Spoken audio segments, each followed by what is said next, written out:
안녕하십니까, 법무사 김진욱입니다. 오늘은 조상 땅 찾기에 대한 내용에 대해서 같이 알아보는 시간을 갖도록 하겠습니다. 최근에 저희 사무실에 어떤 의뢰인이 와서 어떤 브로커가 조상 땅을 대신 찾아준다면서 여러 필지 어떤 토지 등기부등본을 가지고 왔습니다. 제가 보니까 한 12세 정도 필지 중에서 찾을 수 있는 거는 하나 필지밖에 안 되는데 그 브로커는 변호사 사무실의 사무장이라고 하면서 한꺼번에 12개를 한꺼번에 다 하자, 그렇게 하고 수임을 하면 자기가 찾아주겠다라고 했습니다.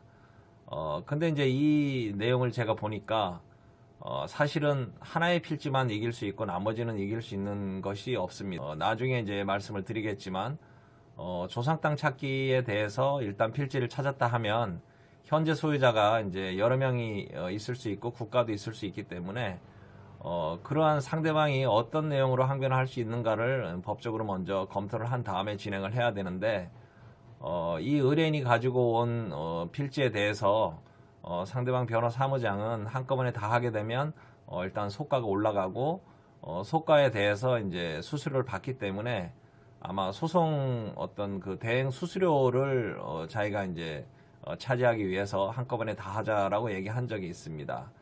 그래서 이번 시간에는 우리가 국가의 어떤 지적 전산망을 통해서 찾을 수 있는 토지 외에 국가의 지적 전산망에 나타나지 않는 토지를 어떻게 찾을 수 있는가에 대한 어떤 자료와 방법과 절차에 대해서 말씀을 드리겠습니다.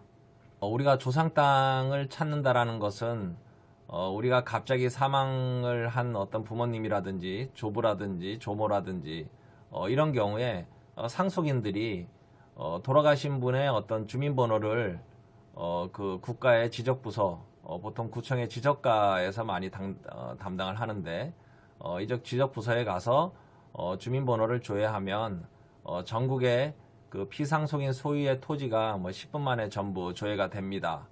그래서 이렇게 지적 전산망에 의해서 조회가 되는 경우는 뭐 당연히 찾을 수 있는 것이고 토지가 있다면, 만약에 주민번호가 저희 나라 같은 경우는 1968년부터 주민등록 제도를 시행을 했기 때문에 1968년 이전에 돌아가신 분에 대해서는 주민번호가 없기 때문에 그분이 살던 어떤 주거지역이나 아니면 토지가 있었다고 예상되는 지역에 관할 관청에서 그 사람의 이름을 대면 너무 동명이인이 많기 때문에 지역의 범위를 축소해서 조회를 하면 만약에 피상속인 조상의 땅이 있다 그러면 그렇게 확인할 수 있는 방법이 있습니다. 그렇지만 그렇게 해도 확인할 수 없는 그 조상의 땅은 다음과 같은 방법으로 확인을 합니다. 지적 전산망에 나타나 있지 않은 조상 땅은 일단은 일제시대 때 조제했던 토지조사부와 임야조사부를 확인할 수 있습니다. 토지조사부와 임야조사부는 1910년 이후에 이제 조제된 것으로, 거기에 보면 그 당시에 토지의 소유자가 누구인지, 임야의 소유자가 누구인지가 상세히 기록이 되어 있고, 그것은 국가기록원에 가면 충분히 열람 발급을 할 수 있습니다. 요새는 온라인 국가기록원 인터넷 들어가시면 팩스로도 받아볼 수 있고 또 온라인으로도 또 열람 확인할 수 있습니다. 그래서 국가기록원에 토지조사부와 임야조사부가 만약에 조회가 되면, 임야조사부 같은 경우는 6.25 때 강원도 하천이라든지 이런 어떤 휴전선 부근의 지역은 멸실이 돼서 강원도에는 일부 존재하지 않는 곳도 많고, 또 토지조사부도 마찬가지로 분실이 되었다라든지 소실이 된 지역도 있습니다. 그렇지만 일단 국가기록원에서 먼저 조회를 해서 토지조사부와 임야조사부를 일단 먼저 열람복사해서 그 토지조사부와 임야조사부에 나와 있는 조상의 이름을 먼저 확인을 하는 것이 일단 우선입니다. 토지조사부와 임야조사부에 일본인 이름으로 돼 있다 그러면 재적등본에 만약에 조상이 창씨개명을 했다 그러면 1938년부터 저희 나라가 창씨개명을 했는데 재적등본에 성을 지우고 한자 이름으로 두 글자가 나와 있으면 이건 창씨개명을 한 것입니다. 그래서 창씨개명의 내용도 한번 확인해서 토지조사부와 임야조사부에 일단은 조상의 이름이 있는지 먼저 확인하는 것이 우선입니다. 두 번째는 지세명기장이라든지 또는 조선총독부의 관보라든지 간부에 보면 그 사방 공사를 했다라든지 보안님의 지정 고시를 한 내역을 보면 당시 소유자를 알 수가 있습니다. 그 다음에 지세 명기장은 일제시대 때 조세를 부과하기 위한 그런 어떤 자료인데 지세 명기장이라든지 또는 재결 자료라든지 임야 지적 조서라든지 구대장이라든지 구등기부 등본 같은 것을 일단은 보면 일단은 조상 땅을 간접적으로 확인을 할 수가 있습니다. 말씀드린 것처럼 일단은 일제시대 때 토지조사부, 임야조사부를 국가기록원에서 일단 발급을 해서 확인을 하고 이후에 구대장이라든지 그 다음에 카드대장이라든지 또 구등기부 등본이라든지 폐쇄 등기부 등본 등을 확인을 하는데 아까 말씀드린 것처럼 지세 명기장이라든지 임야 원도라든지 어떤 지적 전산 자료를 일단 먼저 확인을 합니다. 6.25 사변 이후에 토지를 복구하는 과정에서 정부에서는 여러 가지 노력을 하는데 일단은 일제시대 때 토지조사부와 임야조사부를 가지고 대장을 만들고 그 대장이 구대장이고 구대장은 1978년도에 다시 카드식 대장으로 이렇게 이기를 하고 이후에는 토지대장, 임야대장으로 갔다가 그 다음에는 전산으로 전부 이기를 하고 현재까지 이루고 있습니다. 그래서 구토지대장, 그 다음에 카드식 대장, 현 대장을 보면 필지가 분할이 된 것도 있고 환지가 된 것이 있습니다. 환지가 된 것은 환지 대장을 확인을 해서 또 지번을 확인합니다. 만약에 내가 지적 전산망에 나타나지 않지만 그 조상 땅이 있다고 판단될 경우에는 일단은 친척, 나이 드신 어른들의 얘기를 한번 들어보고 그리고 나서 만약에 그러한 땅이 예상이 된다 그러면 일단은 국가기록원에 토지조사부, 임야조사부를 먼저 확인을 하고 그 다음에 조선총독부의 간보를 확인을 합니다. 그 다음에 구대장, 카드대장, 토지대장 등을 확인을 하고 지세, 임야세, 명기장을 또 확인을 합니다. 아까 일제시대 때 조세 부과를 위한 그런 내용입니다. 뒤에서 말씀드리겠지만 분배농지 자료를 또 열람을 해봅니다. 그 다음에 국가에서 주인이 없는 땅에 대해서 무주 부동산 공고를 한 후에 나중에 국가로 소유권 보전 등기를 하는 경우가 있습니다. 그래서 무주 부동산 공고한 내용도 확인을 합니다. 농지개혁법은 우리가 이제 해방이 되고 재헌헌법 수립 이후에 자격 농민에게 농지를 분배해주는 제도이고 일정한 자격 요건이 되면 농민들한테 농지를 분배해주고 나중에 다시 그 분배에 대한 어떤 토지 대금을 환원받는 그런 방법으로 농지를 분배해 주는 겁니다. 농지 분배를 하게 되면 우리가 설사 조선 총독부의 간보라든지 아니면 일제시대 때 토지조사부나 임야조사부의 소유자라고 되어 있다 하더라도 농지개혁법에 의해서 분배를 다른 사람이 받았다 그러면 거기에 대한 소유권을 주장하기가 어렵습니다.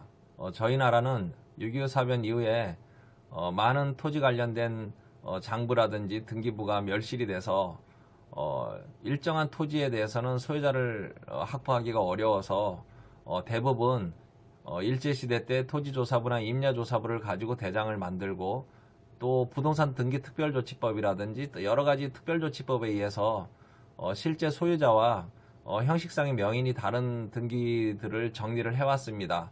물론 그 과정에서 많은 사람들이 실제 소유자들의 부동산을 빼앗고 또 시골의 이장이라든지 면장이라든지 이런 사람들이 옛날에는 부패한 사람들이 많아서 일부 결탁해서 다른 사람 소유로 또 그렇게 확인서나 보증서를 써서 부동산 등기 특별조치법에 의해서 소유자 복구를 했는데 이에 대해서 많은 피해자가 나타나 있고 현재 이와 관련된 많은 소송이 진행되고 있는 상황입니다.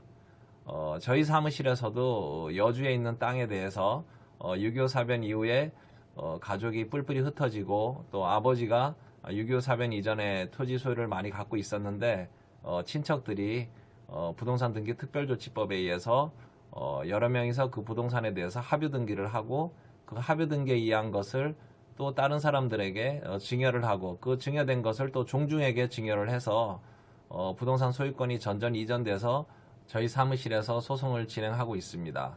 그래서 부동산 등기 특별조치법에 의해서 많은 피해자들이 발생이 되어 있습니다. 특별조치법은 소유자와 실제 명의인이 다르기 때문에 시행하는 것으로 10년에 한 번씩 진행을 하고 있으며 현재도 지금 부동산 등기 특별조치법이 또 시행될 예정입니다. 부동산 등기 특별조치법에 의해서 일단은 소유자 복구가 되면 어떠한 어떤 그 보증서라든지 확인서가 허위로 작성되었다라는 것을 입증하지 않는 이상 강한 추정력을 발휘하기 때문에 실제 소송에서 이러한 사례를 깨기가 상당히 힘듭니다. 저희 사무실에서 승소한 사례는 당시에 소유자로 올라가 있던 그 사람이 그 소유권 이전 등기를 할 시점에 중동에 파견이 돼서 한국에 있지 않았고, 또 그분의 자식들이 대부분 그 증서나 이런 확인서가 허위로 돼서 등기가 허위로 됐다라는 걸 자백을 해서 승소한 사례입니다. 그렇지만 이런 특별한 경우가 아닌 경우에는 부동산 등기 특별조치법에 의해서 이루어진 등기를 깨기가 어렵습니다. 결론적으로 얘기하자면 우리가 조상 땅 찾기에 대해서는 주민등록번호라든지 현재 국가의 지적 전산망에 의해서 조회가 되는 경우는 당연히 찾을 수 있고, 국가의 지적 전산망에 의해서 조회가 되지 않는 그런 땅에 대해서는 일단은 국가기록원을 먼저 조회를 하든 방문을 해서 토지조사부와 임야조사부를 확인을 하고 거기에 따라서 구대장, 그 다음에 카드대장이라든지 등기부, 구등기, 또 폐쇄 등기부 등본, 현재 등기부를 잘 보고 그렇게 해서 소유권이 어떻게 전전 이전됐는지 확인을 합니다. 그렇지만 가장 중요한 것은 설사 토지조사부나 임야조사부에 우리 조상 땅이라고 확인이 되어도 그 이후에 분배농지가 되었다 그러면 소유권 소송에서 이기기가 어렵고, 그 다음에 또 설사 다른 사람이 그것을 허위로 등록을 해서 또 계속해서 매매를 통해서 소유권이 여러 번 바뀌었다 그러면 그 현재 소유자들은 점유 취득시효라든지 등기부 취득시효를 주장할 수 있기 때문에 그러한 사건은 소송에서 상당히 이기기가 어렵습니다. 그러면 그 이전에 허위로 이렇게 등기를 한 사람에 대해서 손해배상 청구 소송을 할 수가 있는데, 손해배상 청구 소송은 안 날로부터 3년이고 그러한 행위가 있은 날로부터 10년 이내에 해야 되기 때문에 그 또한 상당히 어렵습니다. 다만 소유권 보전 등기가 예를 들어서 무주 부동산이라든지 아니면 다른 어떤 원인에 의해서 국가가 소유권 보전을 하고 계속해서 국가가 소유하고 있는 경우에는 우리가 판례에서는 국가의 어떤 점유 취득시효라든지 어떤 그 무주 부동산 공고에 따른 취득을 소유를 인정하지 않기 때문에 그러한 토지에 대해서 국가 명의나 지방자치단체 명의로 등기가 되어 있는 땅은 우리가 소송을 해서 승소하기가 수월합니다. 다만 국가로 되어 있다가 일반 개인한테 계속해서 이렇게 불화가 된 땅에 대해서는 소유권을 가져오기 어렵기 때문에 그런 땅에 대해서는 국가를 상대로 손해배상 청구가 가능합니다. 현재도 우리가 신문이라든지 여러 매스컴에 보면 일제시대 때 어떤 친일파들의 토지에 대해서 그렇게 소유권을 주장하는 경우가 많습니다. 그러한 어떤 토지 소유권을 주장하는 경우는 아까 말씀드린 것처럼 토지조사부라든지 임야조사부라든지 조선시대의 어떤 그 조세를 부과하는 양안이라든지 일제시대 때 조세를 부과했던 어떤 그 지세 명기장이라든지 또는 임야 원도라든지 토지 원도라든지 이런 어떤 구대장, 카드대장, 그 다음에 구등기, 폐쇄등기, 현재 어떤 등기부, 그 다음에 환지 원부 등 토지의 어떤 지적 전산 자료 등을 가지고 과연 소유관계라든지 이런 현황을 파악할 수 있는데 좀 전에 말씀드린 것처럼 우리 브로커가 이 땅은 충분히 찾을 수 있다, 여기에 대해서 한번 소송을 해보자 라고 하는 그런 어떤 그 요청에 대해서 소송에서 이길 수 있다라고 하며 많은 수임료를 요구한다라고 한다면 이것은 한 번 정도는 의심해 볼 필요가 있고 가까운 법률사무소나 최소한 3-4군데는 한번 다녀서 과연 이게 승소 가능성이 있는지를 잘 파악하는 것도 방법입니다. 오늘은 조상 땅 찾기에 대해서 같이 알아보는 시간을 가졌습니다.